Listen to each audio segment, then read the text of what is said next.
Selamat datang kembali di Zona Gaib. Malam ini, kita akan membuka sebuah album foto yang seharusnya tidak pernah ada.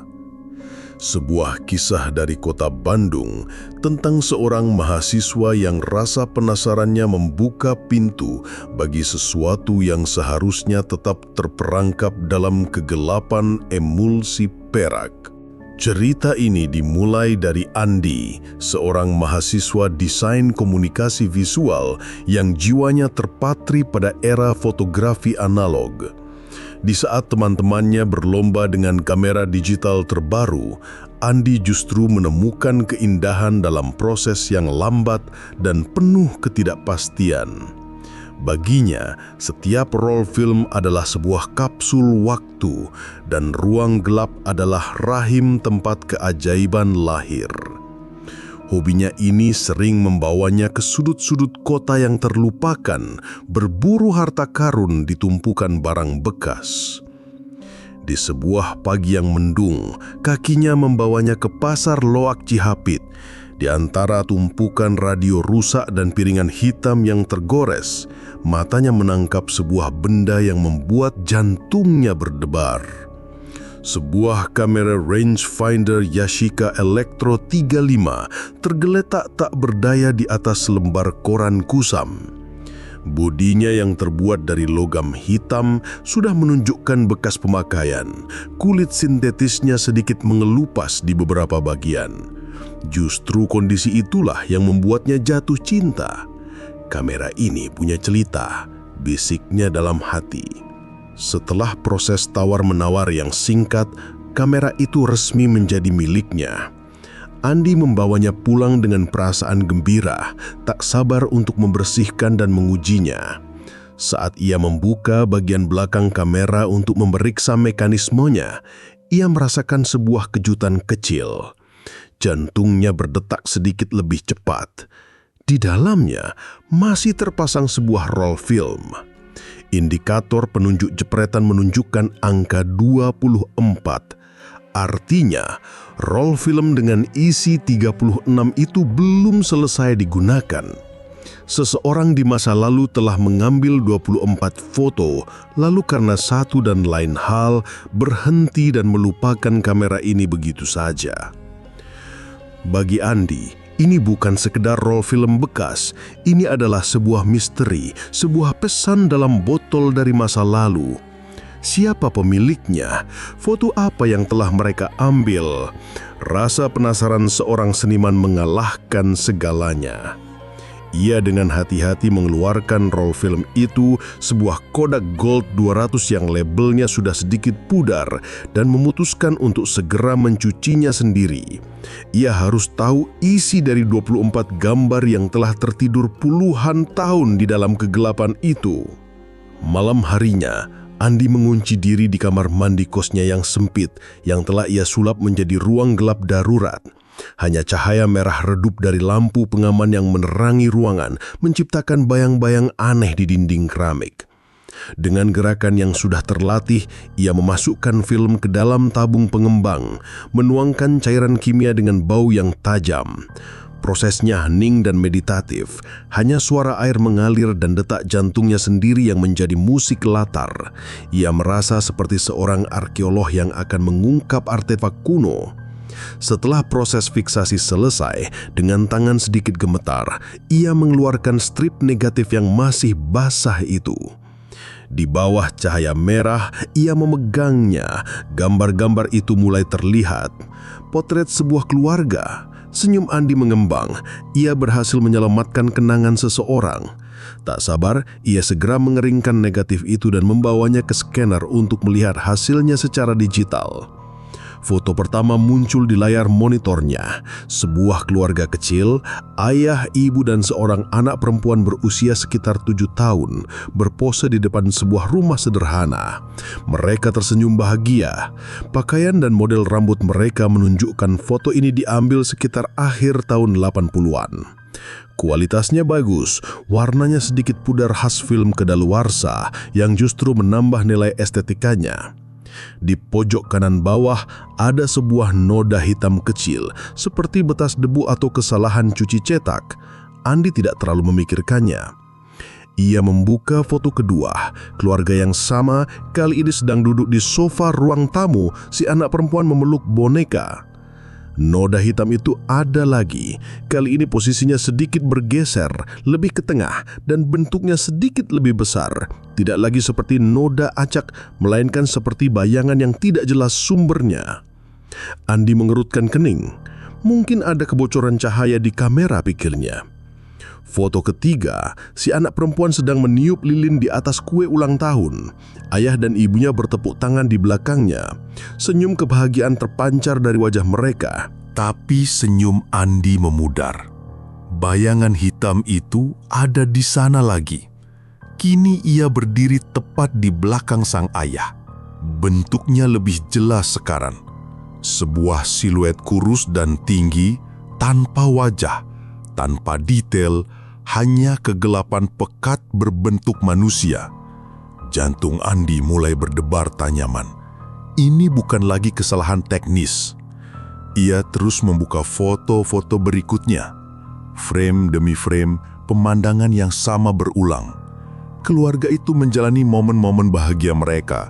Bermain di halaman, makan bersama, membuka kado. Tetapi di setiap foto, sosok bayangan itu selalu ada. Dan yang paling mengerikan adalah ia tidak diam. Dari foto ke foto, sosok itu bergerak. Semakin dekat.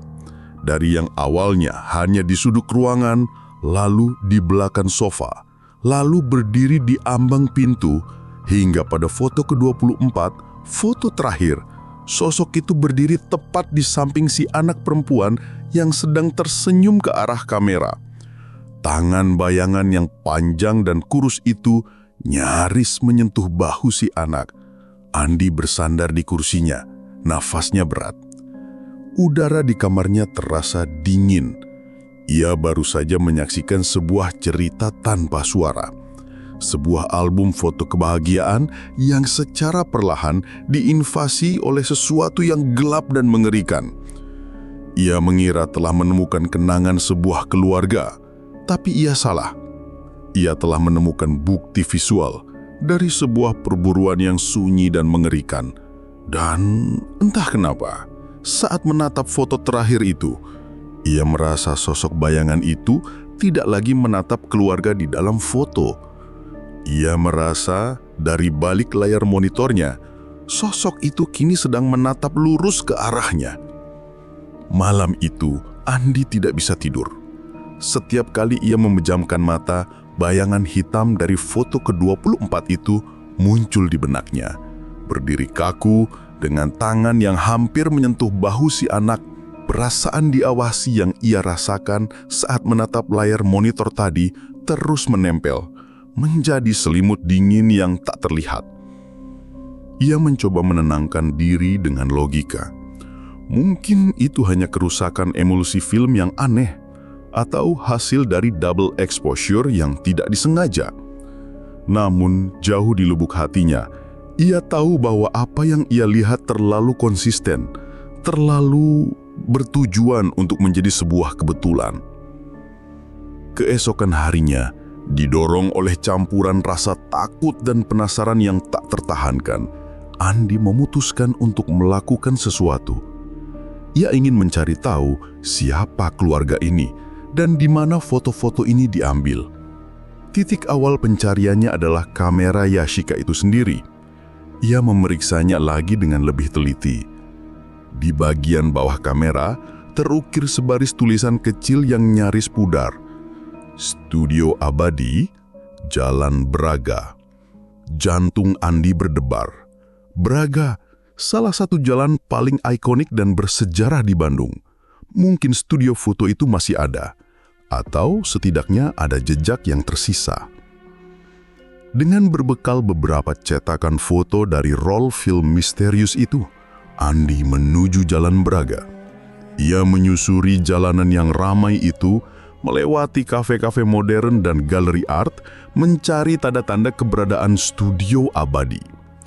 Setelah bertanya kepada beberapa juru parkir dan pemilik toko tua, ia akhirnya mendapatkan petunjuk.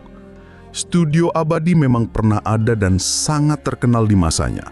Namun, studio itu sudah tutup puluhan tahun yang lalu setelah sebuah tragedi menimpa keluarga pemiliknya. Lokasinya kini berada di sebuah gang kecil yang tersembunyi di belakang deretan bangunan utama. Andi menemukan gang sempit itu. Udaranya terasa lembab dan kurang cahaya matahari. Di ujung gang, berdiri sebuah bangunan 2 lantai yang tampak terabaikan. Papan namanya yang terbuat dari kayu sudah lapuk dan miring, namun tulisan Studio Abadi masih bisa terbaca dengan samar. Cat di dindingnya mengelupas, jendela-jendelanya kotor dan satu pecah. Tempat itu memancarkan aura kesedihan dan keterasingan yang pekat. Dengan ragu, Andi mendorong pintu depannya yang ternyata tidak terkunci. Pintu itu berderit, membuka jalan ke dalam kegelapan yang berbau debu dan kertas tua. Bagian dalam studio itu adalah sebuah kapsul waktu yang membeku. Sofa beludru merah tempat para pelanggan menunggu kini sobek dan dipenuhi debu. Sampel-sampel foto pernikahan dan wisuda yang dipajang di dinding telah menguning dan melengkung. Di salah satu sudut, beberapa properti foto seperti payung kertas dan topi-topi kuno teronggok tak berdaya. Andi berjalan lebih dalam, melewati tirai tebal menuju ruang studio utama. Di sana, sebuah set latar belakang kain berwarna abu-abu masih tergantung, diterangi oleh seberak cahaya yang masuk dari langit-langit yang bolong. Di ruangan itulah Andi melihatnya. Sebuah bingkai foto besar yang tergantung sedikit miring di dinding. Foto sebuah keluarga. Ayah, ibu, dan seorang anak perempuan. Keluarga yang sama persis dengan yang ada di roll filmnya. Hati Andi mencelos. Ia mendekat, menatap wajah-wajah bahagia yang kini terasa begitu tragis. Di bawah foto itu, ada sebuah plakat kuningan kecil bertuliskan, Keluarga Prasetyo 1988. Andi merasakan hawa dingin yang menusuk di belakang lehernya. Ia berbalik perlahan. Tidak ada siapa-siapa, namun ia merasa tidak sendirian. Perasaan diawasi itu kembali, 100 kali lebih kuat daripada di kamarnya semalam. Rasanya seperti ada seseorang yang berdiri di sudut paling gelap ruangan, memperhatikannya dengan tatapan dingin. Matanya menyapu sekeliling ruangan yang remang-remang. Ia melihat sebuah pintu lain di ujung ruangan, sedikit terbuka. Itu mungkin ruang gelap atau kantor. Didorong oleh kekuatan yang bukan miliknya, ia melangkah menuju pintu itu. Di dalamnya berantakan, kotak-kotak berisi negatif melem dan kertas foto berserakan di lantai. Di atas sebuah meja kerja, tergeletak sebuah buku catatan tebal yang terbuka. Andi mengambil buku itu. Itu adalah jurnal kerja sang fotografer, Pak Prasetyo.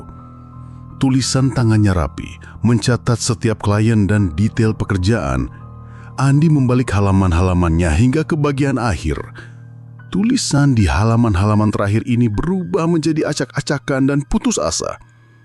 14 Juni 1989, ia muncul lagi di hasil cetakan. Kali ini lebih jelas.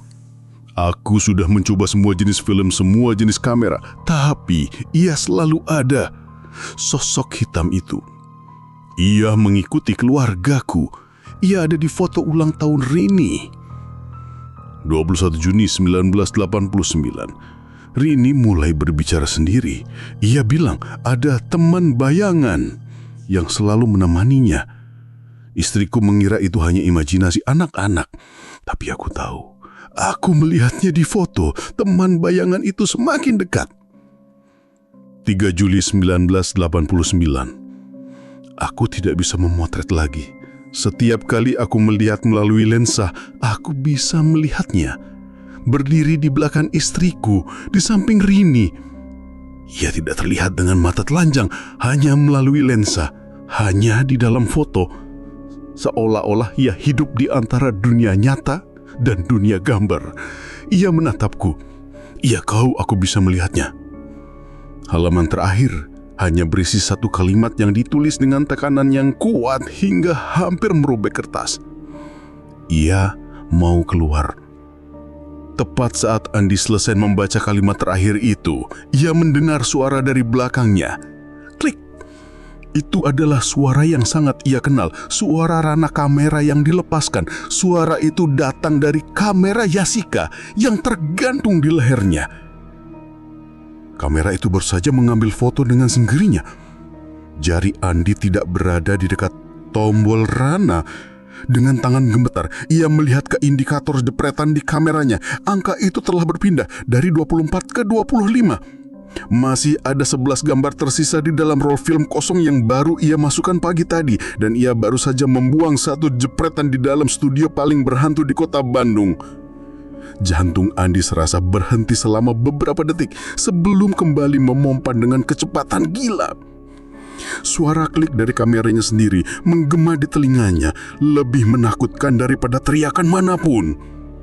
Ia menatap kamera yang tergantung di lehernya dengan ngeri, seolah-olah benda itu adalah seekor ular berbisa. Angka 25 di indikator jepletan menjadi sebuah vonis. Ia telah mengambil sebuah gambar di tempat ini, gambar yang tidak ia inginkan, gambar yang tidak ia kendalikan. Kepanikan mengambil alih. Andi tidak lagi peduli dengan jurnal atau misteri keluarga Prasetyo. Satu-satunya insting yang tersisa adalah keluar dari tempat itu secepat mungkin. Ia menjatuhkan jurnal itu kembali ke meja, berbalik dan berlari keluar dari kantor gelap itu. Ia tidak berani menoleh ke belakang.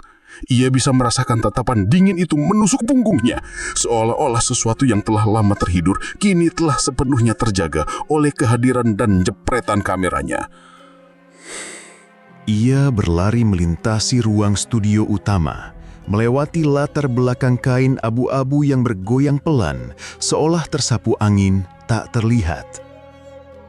Ia menerobos tirai tebal, dan saat ia berada di ruang tunggu, ia tersandung sesuatu di lantai yang remang-remang. Ia jatuh dengan keras. Saat ia mencoba bangkit, tangannya menyentuh benda yang membuatnya tersandung. Sebuah kotak kayu kecil. Kotak tempat menyimpan roll-roll film bekas. Isinya tumpah berserakan di sekelilingnya. Di antara puluhan tabung plastik kecil itu, ada satu yang berbeda. Sebuah tabung logam berkarat dengan label tulisan tangan yang sudah pudar. Andi memungutnya. Tulisannya singkat. Jangan dicetak.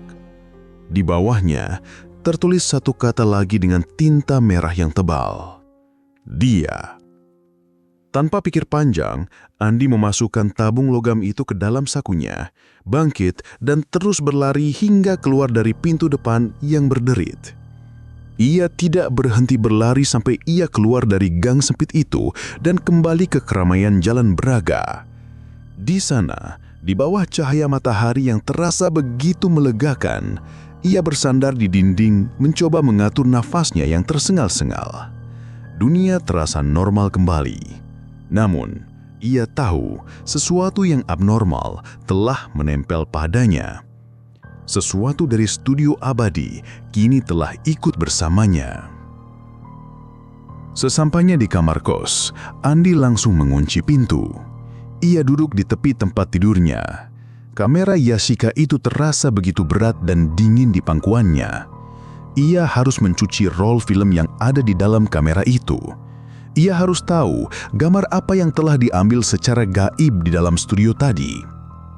Sebagian dirinya berteriak untuk membuang kamera dan roll film itu ke sungai, melupakan semuanya.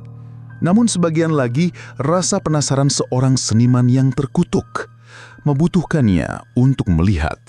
Rasa penasaran yang sama yang telah membawanya ke dalam masalah ini. Dengan perasaan campur aduk antara takut dan terpaksa, Andi kembali masuk ke dalam ruang gelap daruratnya. Prosesnya kali ini terasa berbeda. Tidak ada lagi antusiasme seorang arkeolog. Yang ada hanyalah ketakutan seorang penggali kubur yang tahu ia mungkin akan menemukan mayatnya sendiri. Setiap suara cairan kimia yang ia tuang terasa seperti hitungan mundur menuju sebuah penampakan yang mengerikan. Setelah negatifnya kering, ia tidak berani melihatnya langsung. Ia langsung memasukkannya ke dalam scanner. Ia menutup matanya sejenak, mengambil nafas dalam-dalam, lalu membuka matanya dan melihat ke layar monitor. Gambar pertama yang muncul adalah gambar yang ia ambil secara tidak sengaja di studio tadi. Foto itu menunjukkan pemandangan dari sudut pandangnya saat ia menemukan jurnal Pak Prasetyo, meja kerja yang berantakan, dan pintu yang terbuka di belakangnya. Tidak ada yang aneh. Andi merasa sedikit lega. Mungkin itu hanya malfungsi kamera. Lalu ia membuka gambar berikutnya dan kelegahan itu hancur berkeping-keping. Gambar kedua, ketiga, keempat, dan seterusnya seharusnya kosong karena ia belum mengambil foto lagi. Tapi gambar-gambar itu tidak kosong. Kamera itu terus mengambil gambar dengan sendirinya setelah ia meninggalkan studio. Gambar kedua menunjukkan lorong kamar kosnya diambil dari sudut yang rendah, seolah kamera itu diletakkan di lantai. Gambar ketiga menunjukkan pintu kamarnya dari luar. Gambar keempat, kelima, keenam menunjukkan pemandangan di dalam kamarnya dari berbagai sudut, menyorot tempat tidurnya, meja belajarnya, jendela kamarnya. Semuanya diambil saat ia tidak ada di sana.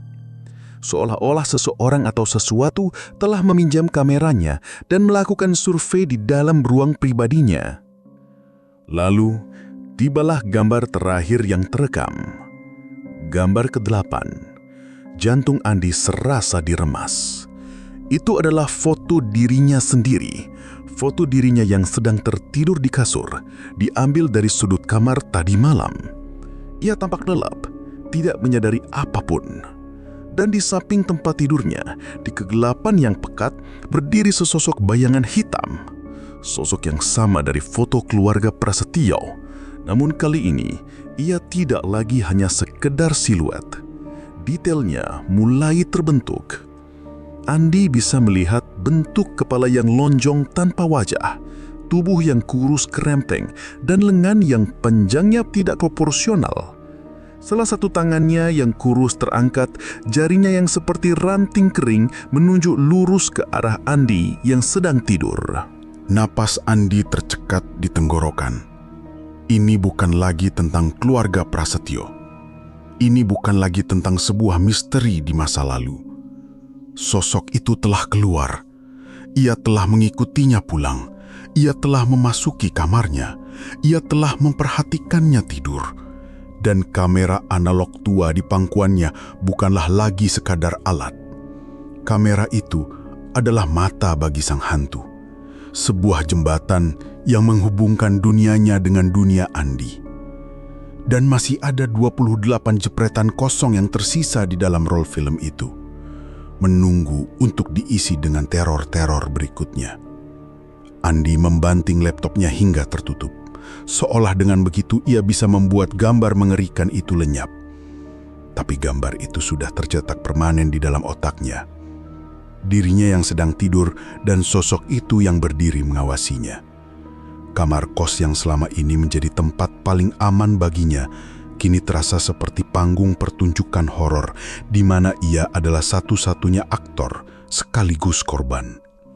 Ia menyambar kamera Yasika itu dari tempat tidur dan ingin membantingnya ke dinding. Namun sesuatu menahannya. Jurnal Pak Prasetyo. Pria itu sudah mencoba semua jenis kamera, semua jenis film, tapi sosok itu tetap muncul. Ini berarti masalahnya bukan pada kamera itu, melainkan pada dirinya.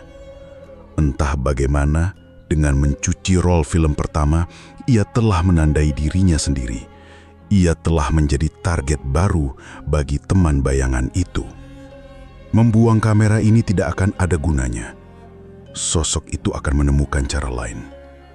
Ketakutan Andi perlahan berubah menjadi semacam tekad yang putus asa. Ia tidak bisa hidup seperti ini, selalu merasa diawasi, selalu menunggu jepretan kamera gaib berikutnya. Ia harus melawan.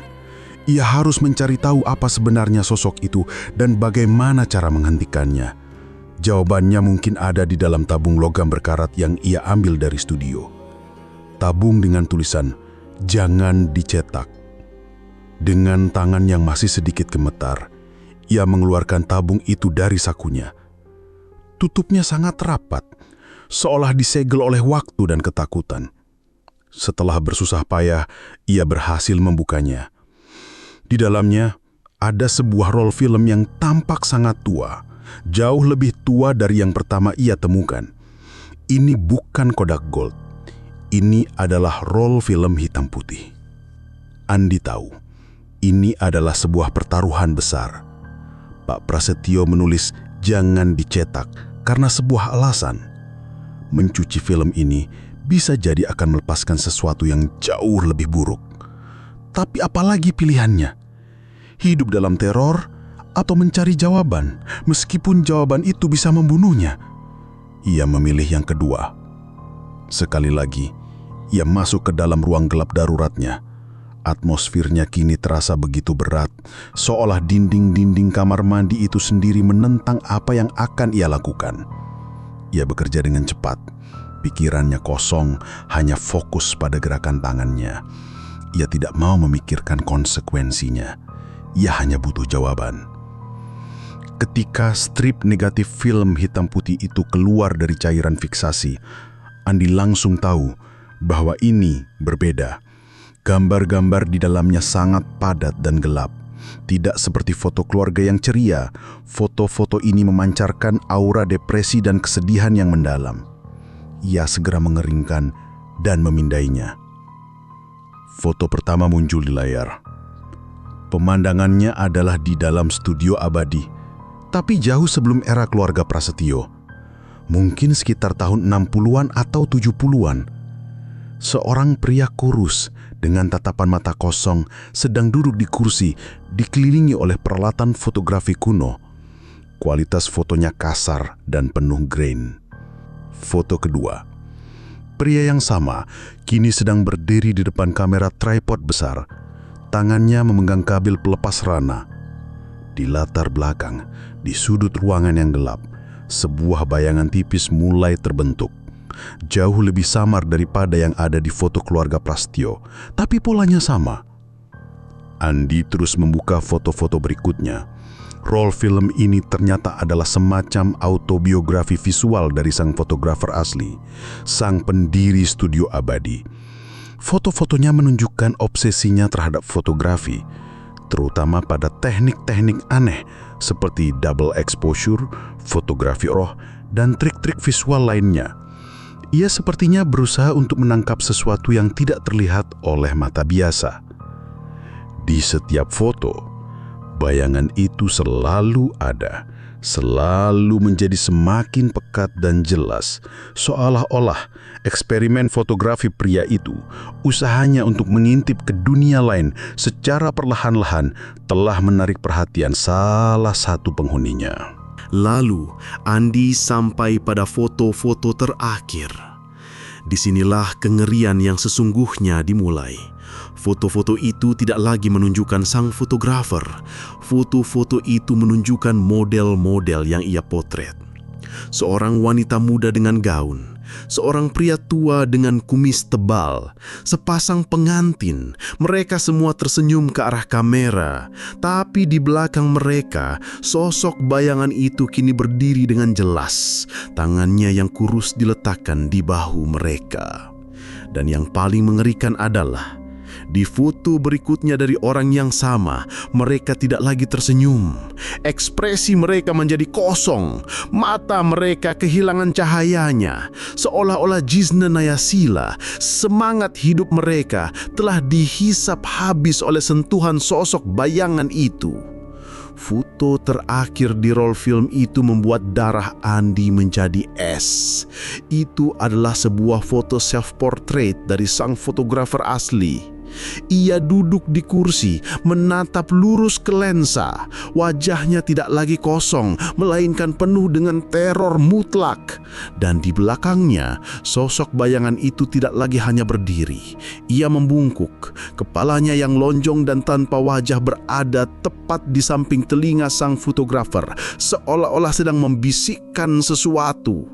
Tangan bayangan itu tidak lagi di bahu. Tangan itu kini mencengkeram erat leher sang fotografer.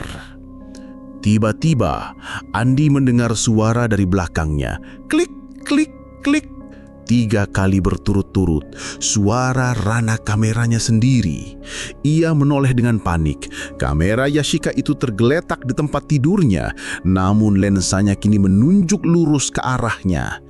Indikator jepretan kini menunjukkan angka 11. 3 foto baru telah diambil saat ia teralihkan oleh roll film terkutuk itu. Dengan perasaan mual, ia tahu persis apa yang akan ia lihat di 3 foto itu. Ia tidak perlu lagi mencucinya untuk tahu bahwa di setiap frame, sosok itu akan bergerak semakin dekat padanya. Mungkin kini sudah berdiri tepat di belakang kursinya. Ia bahkan seolah bisa merasakan hembusan nafas dingin tak berwujud di tengkuknya. Andi tidak berani berbalik. Ia terpaku di kursinya, menatap layar laptop yang menampilkan foto terakhir dari roll film hitam putih, sang fotografer asli yang dicekik oleh bayangan. Suara 3 jepretan kamera dari belakangnya masih terngiang-ngiang, sebuah penegasan bahwa ia adalah subjek berikutnya dalam galeri horor ini. Ia bisa merasakan kehadiran itu di belakangnya, pekat dan dingin. Ini bukan lagi sekedar perasaan, ini adalah sebuah kepastian fisik. Udara di sekitarnya terasa lebih berat dan keheningan di kamarnya terasa begitu nyaring. Ia tahu, jika ia mencuci 3 foto baru itu, ia akan melihat proses sang entitas mendekat, mungkin bahkan menyentuhnya. Ia tidak sanggup melihatnya. Cukup sudah, ia tidak mau menjadi seperti fotografer asli atau keluarga Prasetyo yang hidupnya terkuras habis frame demi frame. Ia harus mengakhiri ini, malam ini juga. Jurnal Pak Prasetyo dan roll film terkutuk dari pendiri studio memberikannya kepingan-kepingan puzzle. Sosok ini terikat pada fotografi. Ia muncul melalui lensa, hidup di dalam emulsi film dan menggunakan kamera sebagai senjata. Untuk mengalahkannya, ia tidak bisa menggunakan cara biasa. Ia harus melawannya dengan senjatanya sendiri. Ia harus memotret sang hantu. Bukan untuk menangkap gambarnya, tetapi untuk menghancurkannya. Sebuah ide gila dan berbahaya terbentuk di benaknya. Ide yang lahir dari pengetahuan fotografi dan keputusasaan murni. Jika sosok itu hidup dalam medium film, maka ia bisa dihancurkan bersama medium itu. Ia butuh 1 jepretan terakhir, jepretan pamungkas untuk menangkap esensi entitas itu secara langsung, lalu menghancurkan negatifnya sebelum sosok itu sempat berpindah atau bereaksi. Rencananya sederhana dalam konsep, tetapi pelaksanaannya mempertaruhkan nyawa dan kewarasannya. Ia akan kembali ke studio abadi. Itu adalah sarangnya, tempat kekuatannya paling besar, dan di sanalah ia harus menghadapinya. Ia akan menyiapkan kamera Yashika itu untuk 1 jepretan terakhir dengan sisa film yang ada. Ia akan memancing sosok itu untuk menampakkan diri sejelas mungkin, lalu pada saat yang tepat, ia akan menekan ranah. Setelah itu, tanpa melihat hasilnya, ia akan langsung membuka kamera, mengeluarkan roll film itu dan membakarnya di tempat. Menghancurkan mediumnya berarti menghancurkan penjaranya, sekaligus penumpangnya. Setidaknya itulah teorinya. Andi mulai bergerak dengan ketenangan yang menakutkan. Ketenangan seseorang yang sudah tidak peduli lagi dengan keselamatannya. Ia memasukkan semua yang ia butuhkan ke dalam tasnya. Kamera Yashika, sebuah korek api gas, dan sebotol kecil cairan spiritus dari perlengkapan kompornya untuk memastikan apinya menyala besar dan cepat. Ia meninggalkan semua negatif foto yang sudah ia cuci di kamarnya. Jika ia gagal, setidaknya ada bukti dari apa yang telah terjadi padanya. Malam itu, Ia kembali ke gang sempit di Jalan Braga. Suasananya jauh lebih mencekam daripada siang hari.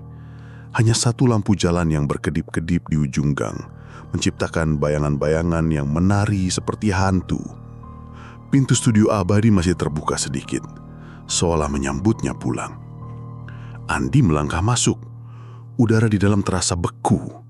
Setiap langkah kakinya di lantai kayu yang berderit terdengar seperti ledakan di tengah kesunyian yang absolut. Ia berjalan lurus menuju ruang studio utama, tempat latar belakang kain abu-abu itu tergantung seperti kain kafan raksasa. Inilah panggungnya. Ia meletakkan botol spiritus dan korek api di lantai, mudah dijangkau. Lalu ia mengangkat kamera Yashica itu, mengarahkannya ke tengah ruangan yang gelap. Jari telunjuknya bersiaga di atas tombol rana. Ia harus memancingnya keluar. "Aku tahu kau di sini," kata Andi, suaranya terdengar serak dan bergetar, namun tegas. "Aku sudah melihat semua fotomu, foto keluarga Prasetyo, foto pendiri studio ini. Sekarang kau mengincarku." Hening, tidak ada jawaban. "Kau tidak akan mendapatiku," teriaknya, lebih untuk menguatkan dirinya sendiri. "Permainanmu selesai malam ini, tunjukkan dirimu." Tiba-tiba, ia mendengar suara. Suara desisan pelan, seperti suara film yang sedang diputar. Suara itu datang dari segala arah. Lalu, di depan latar belakang kain abu-abu itu, udara mulai berliap, seperti fata morgana di jalanan yang panas. Perlahan tapi pasti, kegelapan di tengah riak udara itu mulai menggumpal, membentuk sebuah wujud. Sosok itu muncul, lebih jelas dari yang pernah ia lihat di foto manapun. Tinggi, kurus, dengan persendian yang tampak salah. Kepalanya lonjong tanpa mata, tanpa hidung, tanpa mulut. Hanya permukaan halus dan gelap seperti obsidian.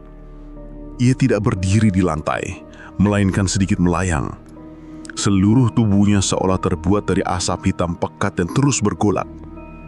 Andi gemetar hebat, instingnya menjerit untuk lari. Tapi ia menahannya. Ia harus menunggu saat yang tepat. Sosok itu perlahan mengangkat lengannya yang panjang. Jari-jarinya yang seperti ranting terentang ke arah Andi. Desisan itu semakin keras, kini bercampur dengan suara statis seperti radio rusak. Andi tahu inilah saatnya. Saat sosok itu paling fokus padanya, paling terwujud di dunia nyata. Dengan sisa keberanian yang dia miliki, ia mengintip melalui jendela bilik kamera. Dan apa yang ia lihat membuatnya hampir menjatuhkan kamera itu. Melalui lensa kamera, sosok itu tidak lagi tampak seperti asap. Ia tampak solid, dan di kepalanya yang tadinya kosong, kini muncul sebuah wajah. Wajah pucat dari fotografer pertama, pendiri studio itu, dengan ekspresi penderitaan abadi. Mulutnya menganga dalam jeritan sunyi. Sosok itu bukan hanya hantu, ia adalah parasit. Ia mencuri wujud dan jiwa korbannya. Dengan teriakannya tertahan, ia menekan tombol rana. Klik! Suara japretnya itu terdengar begitu final. Indikator berpindah ke angka 12. Tanpa membuang sedetik pun, ia langsung memutar tuas di bawah kamera, membuka paksa bagian belakangnya. Udara dan cahaya langsung masuk, membakar emulsi pada sisa roll film itu. Ia tarik paksa seluruh roll film keluar dari kamera, melemparkannya ke lantai, menyiramnya dengan spiritus dan menyalakan korek api. Api biru langsung menyambar dengan ganas, melahap gulungan seluloid itu. Saat api berkobar, sosok di depannya menjerit. Bukan jeritan suara, melainkan jeritan psikis yang menghantam pikiran Andi seperti gelombang kejut, membuatnya jatuh berlutut sambil memegangi kepala. Sosok itu meronta-ronta, tubuhnya yang terbuat dari asap ditarik dan dirobek oleh kekuatan tak terlihat, seolah sedang dihisap kembali ke dalam api yang membakar mediumnya. Wajah tersiksa di dalamnya berganti-ganti dengan cepat. Wajah Pak Prasetyo, istrinya, Rini, dan puluhan wajah lain yang tidak ia kenal. Semua menjerit dalam kebisuan. Api itu padam secepat ia menyala, hanya menyisakan gumpalan plastik hitam yang meleleh dan bau kimia yang menyengat. Sosok itu lenyap. Keheningan kembali menyelimuti studio. Tetapi kali ini terasa berbeda. Terasa kosong, benar-benar kosong. Beban berat yang sejak tadi menekan ruangan itu telah terangkat. Andi dengan tubuh gemetar dan pikiran kacau perlahan bangkit. Ia berhasil. Ia telah menghancurkan kutukan itu. Saat ia berbalik untuk pergi, matanya menangkap sesuatu di lantai, di samping kamera Yasikanya. Sebuah benda kecil yang berkilau. Itu adalah selembar negatif film. Satu frame. Frame nomor 12. Entah bagaimana saat ia merobek roll film itu dari kamera, satu frame terakhir itu putus dan terlempar. Selamat dari kobaran api. Negatif dari foto terakhir yang baru saja ia ambil. Foto yang telah menangkap esensi sejati dari entitas itu. Andi menatap selembar kecil negatif film itu seolah itu adalah bom waktu. Seluruh tubuhnya menjerit untuk meninggalkannya di sana, pergi dan tidak pernah menoleh ke belakang. Ia telah menang. Ia telah menghancurkan kutukan itu. Apa gunanya melihat gambar terakhir? Itu hanya akan membuka luka yang baru saja ia coba tutup. Namun rasa penasaran, sifat yang sama yang memulai semua ini, kembali berbising di telinganya. Ini adalah satu-satunya bukti nyata dari apa yang telah ia lalui. Ini adalah wajah asli dari monster yang telah ia kalahkan. Ia harus melihatnya, bukan lagi karena obsesi, tetapi untuk sebuah penutupan, untuk memastikan bahwa apa yang ia lakukan benar-benar berhasil. Dengan gerakan lambat, ia memungut negatif itu, menjepitnya dengan hati-hati di antara ibu jari dan telunjuknya. Ia tidak akan membawanya pulang. Ia tidak akan memindainya. Ia akan melihatnya di sini, sekali saja, lalu menghancurkannya untuk selama-lamanya. Ia mengeluarkan korek apinya lagi, siap untuk membakar bukti terakhir ini setelah ia memuaskan rasa ingin tahunya. Ia mengangkat negatif itu ke arah seberkas cahaya remang yang masuk dari jendela yang pecah. Ia memicingkan matanya, mencoba melihat gambar terbalik yang terperangkap di dalam emulsi perak itu. Gambarnya jelas. Ia bisa melihat latar belakang kain abu-abu dan siluet sosok yang meronta di tengahnya.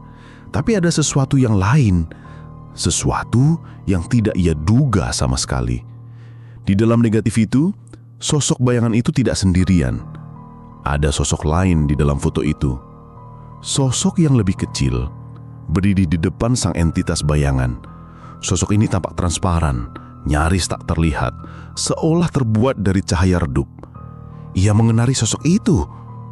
Anak perempuan kecil dari foto-foto keluarga Prasetyo. Rini.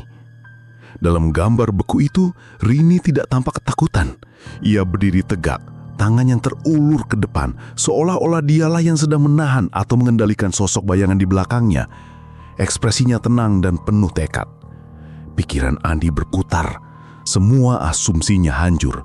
Teman bayangan yang diceritakan Rini dalam jurnal ayahnya.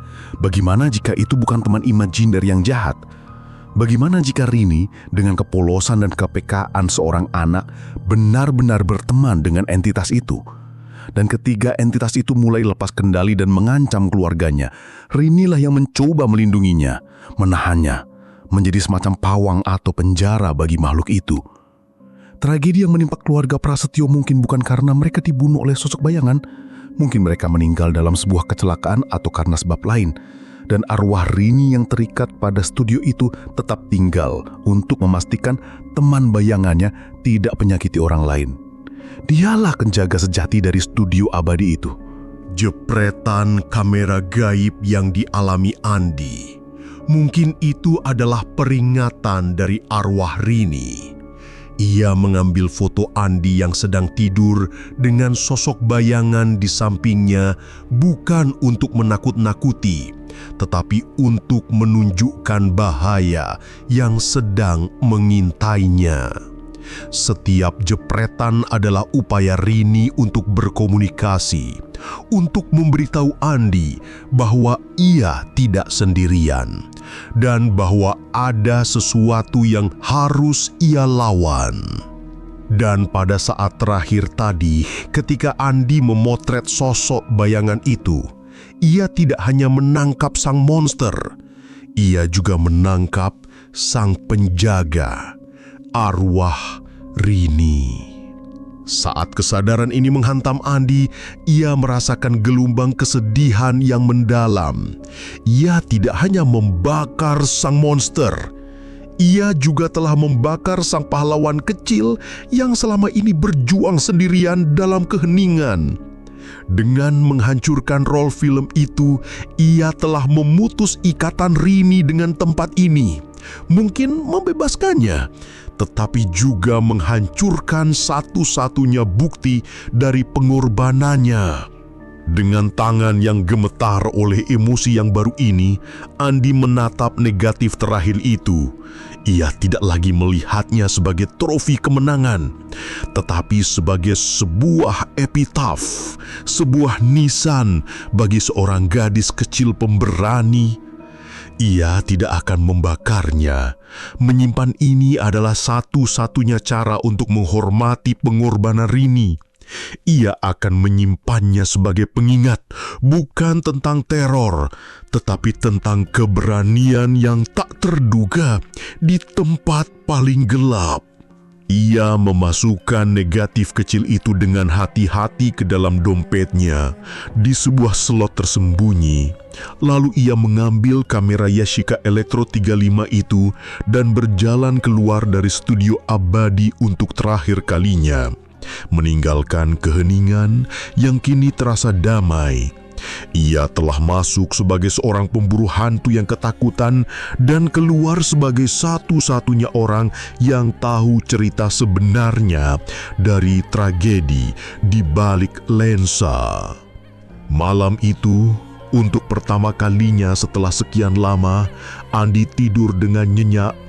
Tidak lagi ada perasaan diawasi, tidak lagi ada suara klik kamera di tengah malam. Kutukan itu benar-benar telah berakhir, ia telah bebas. Setidaknya itulah yang ia pikirkan. Beberapa bulan berlalu, kehidupan Andi perlahan kembali normal. Ia berhasil menyelesaikan semester kuliahnya dengan baik.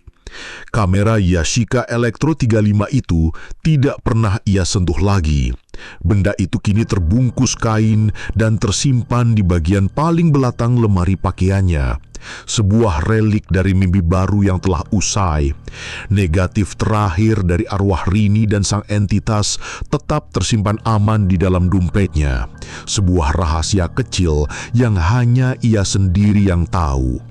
Perasaan diawasi telah lenyap sepenuhnya, digantikan dengan kedamaian yang ia syukuri setiap hari. Studio abadi dengan segala kengeriannya kini hanya menjadi sebuah kenangan yang semakin memudar.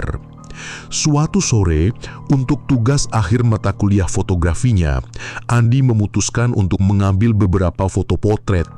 Ia mengajak seorang teman modelnya ke sebuah taman kota yang rindang. Kali ini ia menggunakan kamera digital modern miliknya, sebuah alat yang presisi dan bisa diandalkan, jauh dari ketidakpastian dunia analog yang hampir merenggut kewarasannya. Sesi pemotretan berjalan lancar. Cahaya sore yang keemasan menciptakan suasana yang perfektu. Ia mengambil ratusan gambar, bereksperimen dengan berbagai sudut dan ekspresi. Ia benar-benar menikmati prosesnya, merasa kembali jatuh cinta pada seni yang hampir meninggalkannya itu. Malam harinya, ia memindahkan semua file foto dari kartu memori ke laptopnya. Sambil menyesap kopi, ia mulai menyortir gambar-gambar terbaik. Foto pertama, kedua, ketiga, semuanya tamat bagus. Modelnya berpose apik, cahayanya sempurna, fokusnya tajam. Ia tersenyum puas. Lalu, saat ia mengklik untuk membuka foto yang ke-25, senyumnya membeku. Kopi yang baru saja akan ia minum berhenti di depan bibirnya. Jantung yang sudah lama berdetak normal tiba-tiba berhenti sejenak sebelum berpacu dengan liar. Di foto itu, di belakang temannya yang sedang tersenyum manis ke arah kamera, ada sesuatu. Sesuatu yang seharusnya tidak ada di sana. Berdiri di dekat sebatang pohon besar di latar belakang, sesosok bayangan hitam yang samar namun familiar menatap lurus ke arah lensa. Tidak mungkin Andi langsung memperbesar gambar itu. Kualitas gambar digital yang tajam menunjukkan detailnya dengan jelas. Itu bukan lagi siluet atau gumpalan asap. Bentuknya kini lebih solid, lebih manusiawi. Dan ia tidak lagi sendirian. Di sampingnya berdiri sesosok figur transparan yang lebih kecil, arwah Rini. Andi dengan panik memeriksa foto-foto berikutnya, frame 26, 27, 28. Di setiap foto, kedua sosok itu masih ada. Mereka tidak mendekat, mereka tidak mengancam. Mereka hanya berdiri di sana, di latar belakang, seperti penonton bisu. Rini tampak memegang tangan sosok bayangan itu, seolah sedang menenangkannya atau mencegahnya berbuat macam-macam. Pikiran Andi kacau balau. Ia telah membakar mediumnya, ia telah menghancurkan kutukan itu.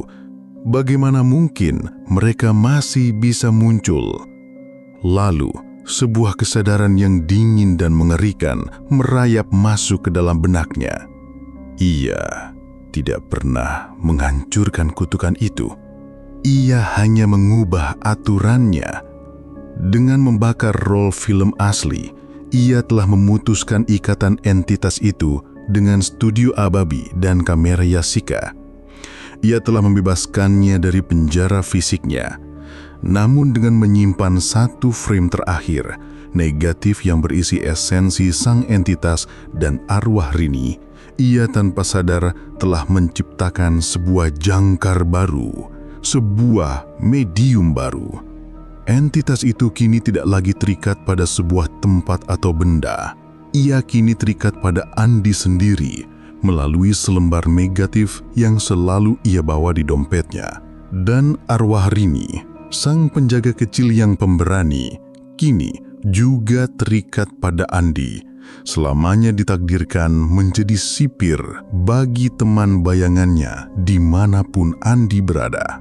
Ia tidak akan pernah benar-benar sendirian lagi. Setiap kali ia mengangkat kamera, digital maupun analog, selalu ada kemungkinan mereka akan muncul di dalam frame.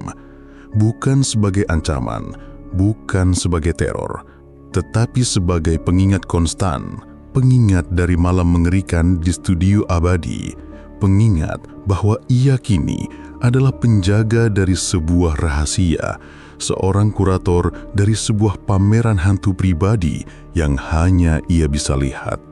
Andi menutup laptopnya. Ia berjalan ke lemarinya, mengeluarkan kamera Yasika yang berdebu. Ia membersihkannya dengan kain lembut. Lalu ia mengambil sebuah roll film baru dan memasukkannya ke dalam kamera. Ia tidak tahu kenapa ia melakukannya.